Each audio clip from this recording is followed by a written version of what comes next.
Our Hell in a Cell predictions happen right now on the Squared Circle Psychobabble.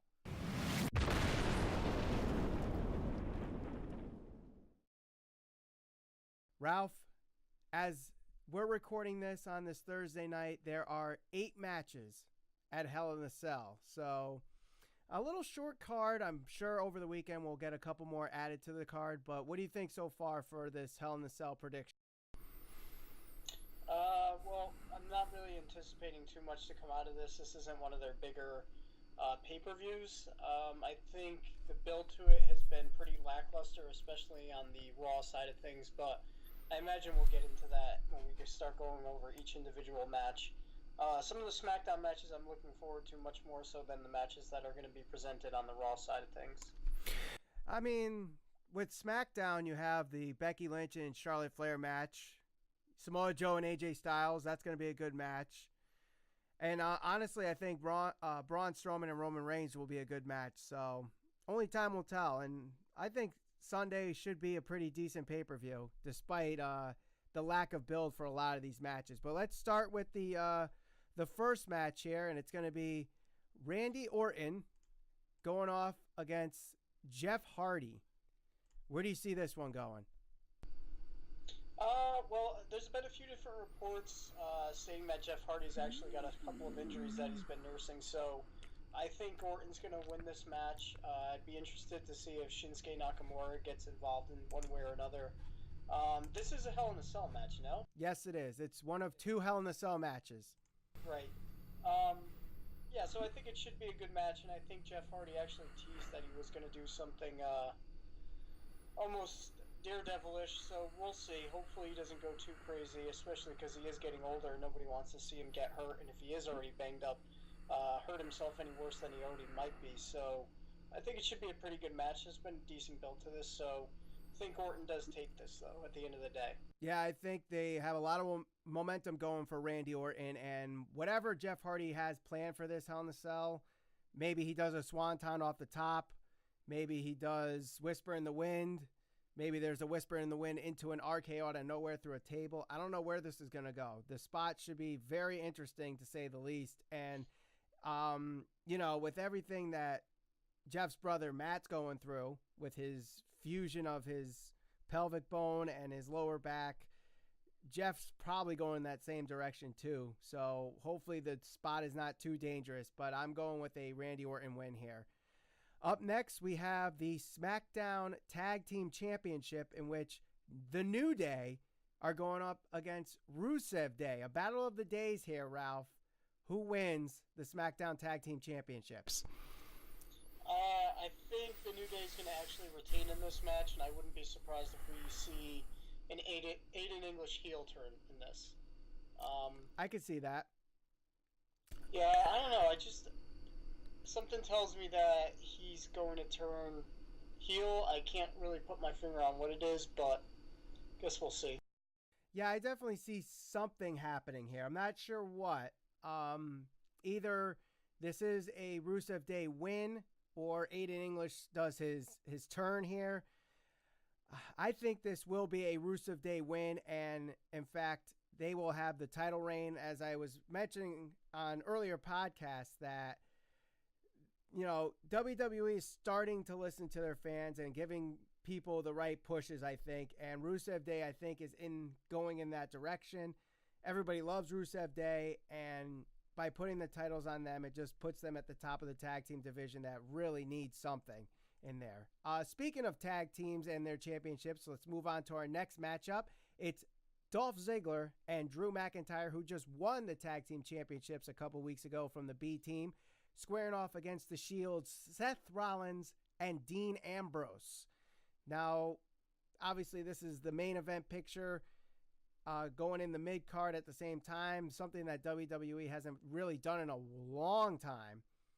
Where do you see this tag team match going?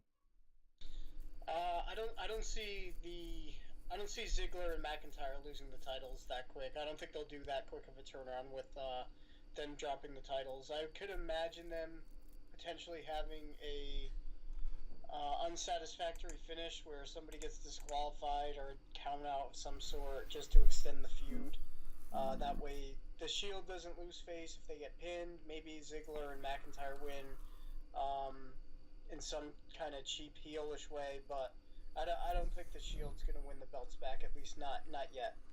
Something screwy is going to happen, at least in maybe this match, maybe the main event, and we'll talk about that later on here. But I think the heels, this Dogs of War, Monster Squad, whatever you want to call them, are going to get involved somewhere in these championship matches. So we might see Kevin Owens pop up with Jinder Mahal and Drew Gulak and the Ascension and everybody else that's now joined forces with Ziggler and McIntyre. And I think because of that, we do see a retention at least.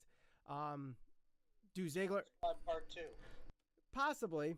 I mean, a little bit more legitimacy than Al Snow, Steve Blackman, and who else was in there? Bob Holly. Aside from Kevin Owens, all those guys are essentially just, jobbers.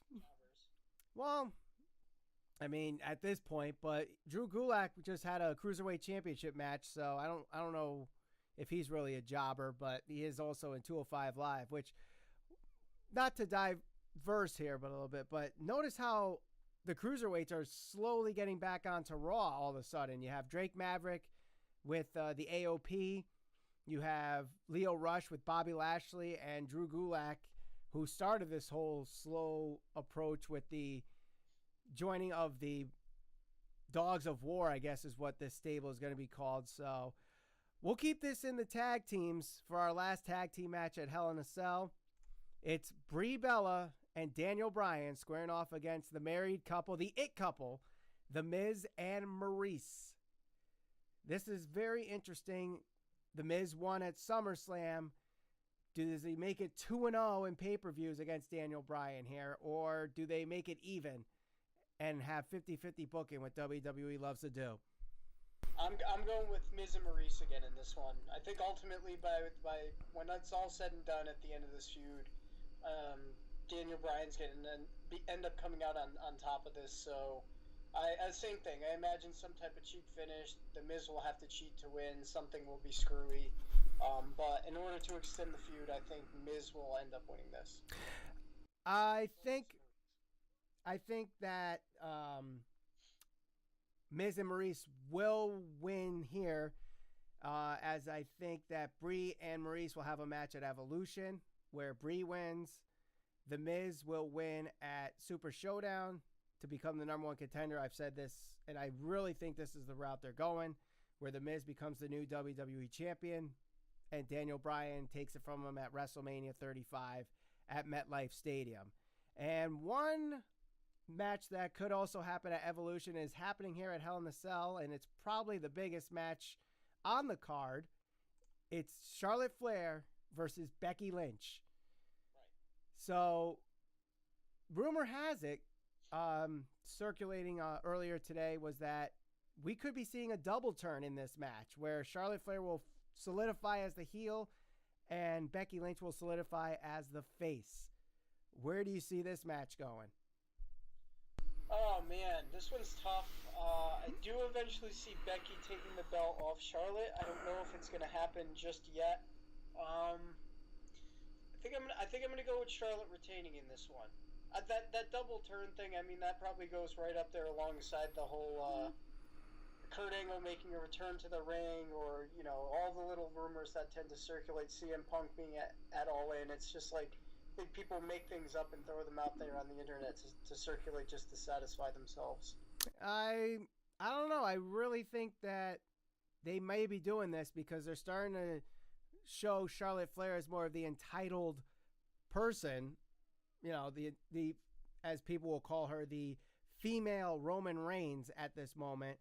And Becky Lynch, no matter what she does, the crowd just loves it and cheer her on. And even the last thing at SmackDown Live earlier this week where she pretended to be a member of the crowd in disguise and attacked Charlotte Flair, that was really good, and the crowd just loved that. Good pop there. So I think they're going to continue this and make it a full-blown face turn for Lynch and a full-blown heel turn for Charlotte. I think there will be a disqualification finish with this, and Charlotte will retain, but I think Becky Lynch will get the victory in this match. So this will set up their match at Evolution, where I believe Becky Lynch will maybe take the title there, but at the same time, I don't know if they want to take the belt off Flair until WrestleMania, but that remains to be seen. And let's move over to our other women's championship match, where it's Rowdy Ronda Rousey and Alexa Bliss at a SummerSlam rematch here. And I said that I expected this to be a 15-second match at SummerSlam. I expect this one to go much longer than their SummerSlam match and maybe tell the story that Alexa Bliss may try to outsmart Ronda Rousey in this. Alicia Fox and Mickie James will probably get involved in this match. So with that said, you have Natalya. Maybe Trish Stratus shows up as a surprise. I doubt it, but who knows? Try to build the Alexa Bliss Trish Stratus match. And I do see Ronda Rousey still your Raw Women's Champion. There's no way they're going to take the belt off her, especially so soon after winning it at SummerSlam. Yeah, I agree. I think Ronda wins this. I wouldn't be surprised if a few of the female wrestlers get involved in it. What they're trying to do, I think, is really kind of establish Ronda as being a little vulnerable because she has the rib injury that they were trying to hype up. But either way, it didn't leave me believing that Alexa Bliss was going to be winning the belt back at least anytime soon from Ronda. So I'm going with Ronda in this one. I'm pretty sure we're pretty even on the predictions right now. We haven't really picked different matches so far. I think the only one is the New Day versus Rusev Day. You have New Day, I have Rusev Day, I think. Everything else has been the same. Actually, Daniel Bryan and Brie you have, right? You have Brie. Oh, you do have Miz and Maryse. Okay, so we do have that even there. So let's move on to one that I think we're going to disagree on, and that's for the WWE Championship. It's AJ Styles versus Samoa Joe. Does Samoa Joe put AJ to night-night, or does AJ retain? Oof. This one's tough. I like Samoa Joe. I don't know if they're going to pull the trigger on him, though. I think I'm going to go. I think I am going to go with Samoa Joe in this one. Okay. Well, I'm going to go with AJ Styles. The video game comes out next month. AJ Styles is on the cover. They definitely want him to be the champion, I would think, when that cover comes out and that video game comes out. They do have a rematch, not only for Super Showdown, but apparently they're promoting another rematch for SmackDown 1000. So in that case, I do see AJ retaining, and I already said The Miz is going to be the one that takes the belt off Samoa Joe. So AJ will win, I think, dirty. The ref will get knocked out somehow, and AJ will get mad, use a weapon, and knock out Samoa Joe 1, 2, 3, and get the win there. So our main event, Roman Reigns versus Braun Strowman for the Universal Championship, and it is the Money in the Bank cash-in, which some people, believe it or not, actually think that this is not a cash-in.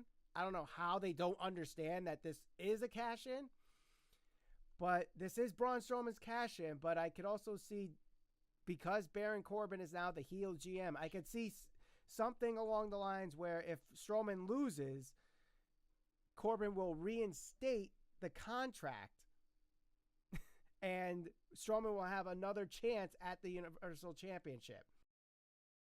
That's going around, or at least that's what some people, for whatever reason, feel that like that's what's going to end up happening, where if Strowman either loses or it's a no contest, that he's going to come out either later on or the next night on Raw and have the Money in the Bank reinstated and then cash in. I don't know where that came from. But I think it's more wishful booking on a lot of fans that want the belt off Roman as soon as he got the belt off Brock Lesnar. A lot of people want Strowman to be the champion, myself included. And I'm going to be honest with you. WWE once again have booked themselves into a corner like they've had all summer long, between what they did with Ronda Rousey and Nia Jax, that whole thing.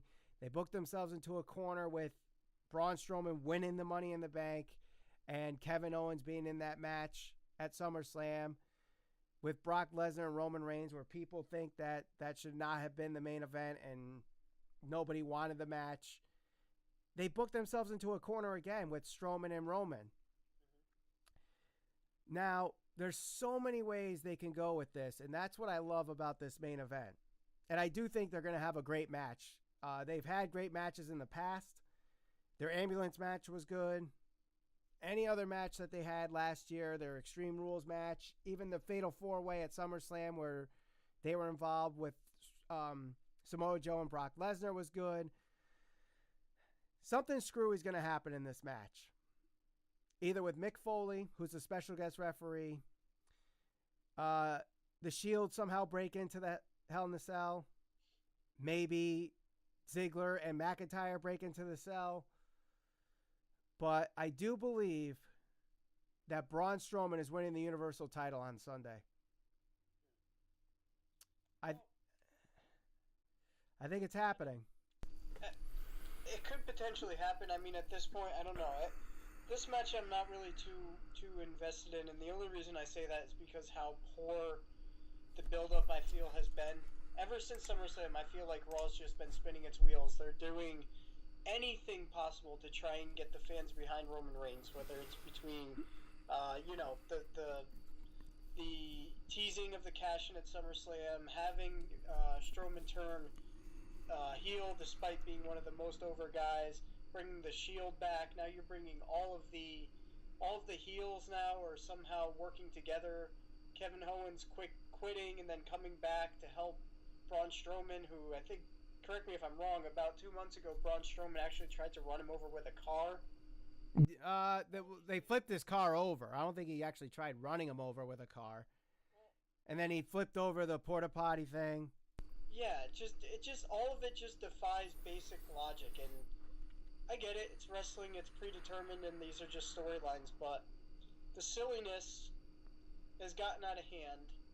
The catering to Roman Reigns just to get him over in any way, it's just, unfortunately, now it's to the point where I have just tuned out. I fast forward through 95% of Raw this past week and the weeks prior to this, just because I couldn't find anything to get invested in. Nothing was compelling.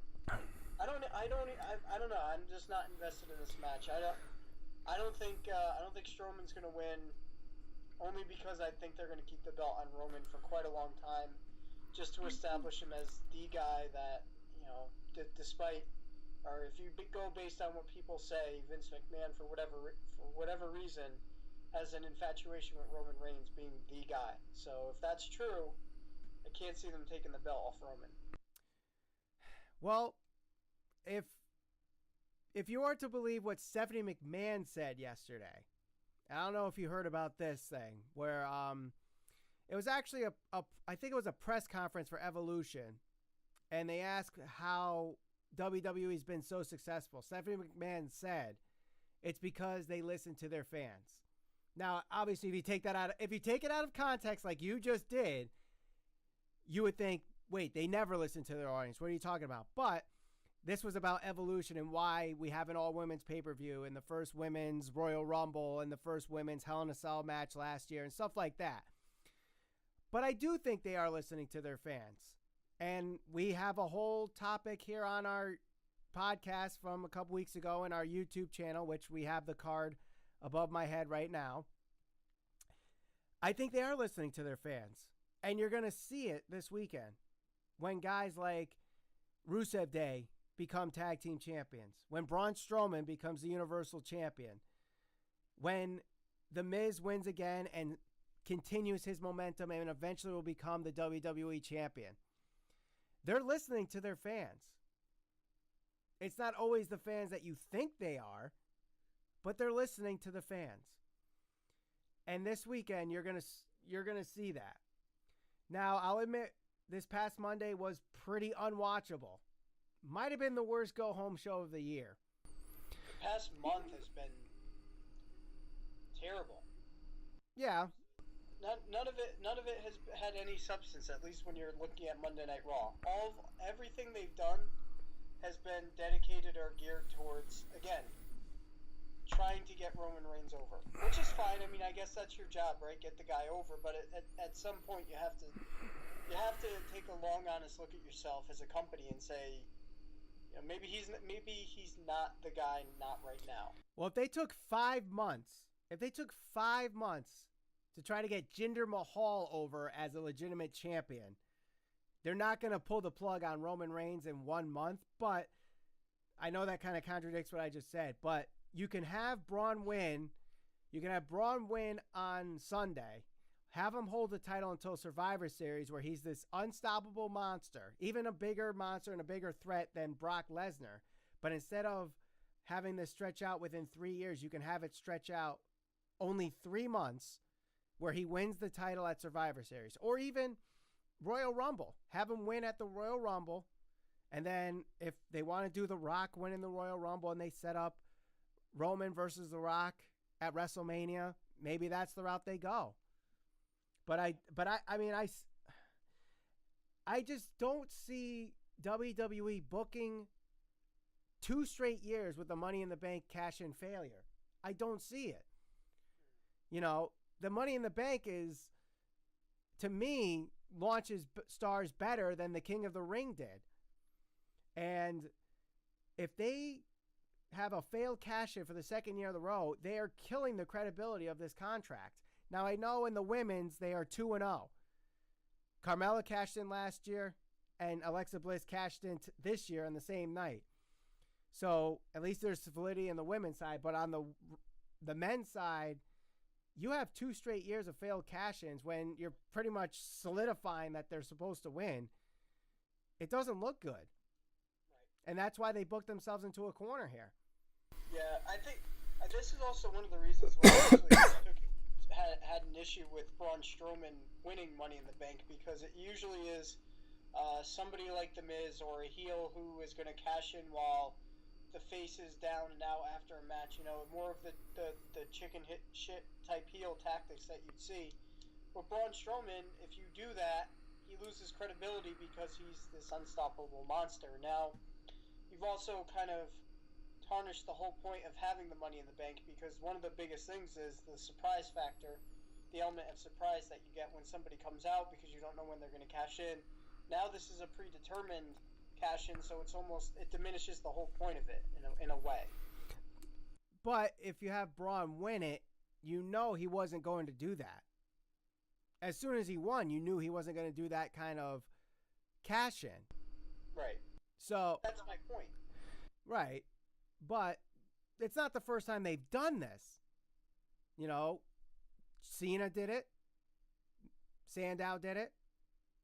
RVD did it. And RVD's cash-in is arguably one of the best cash-ins ever. Right.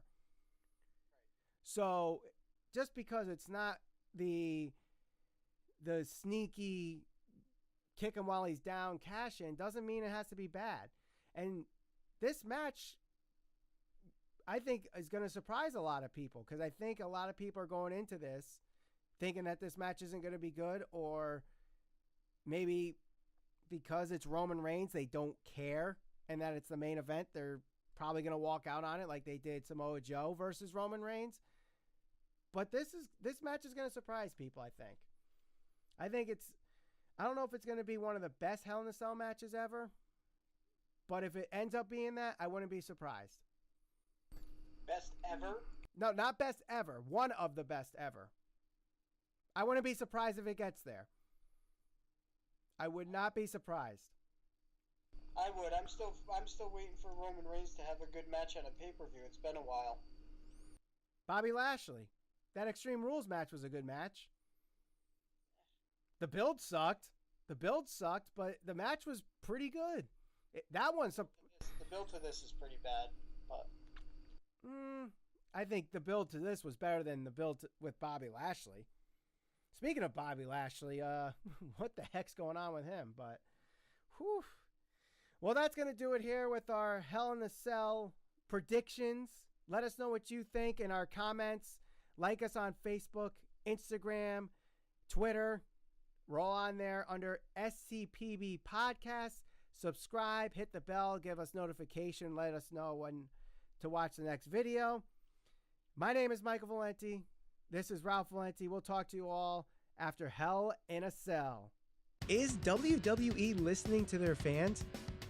Watch the video on the screen now to see what we think.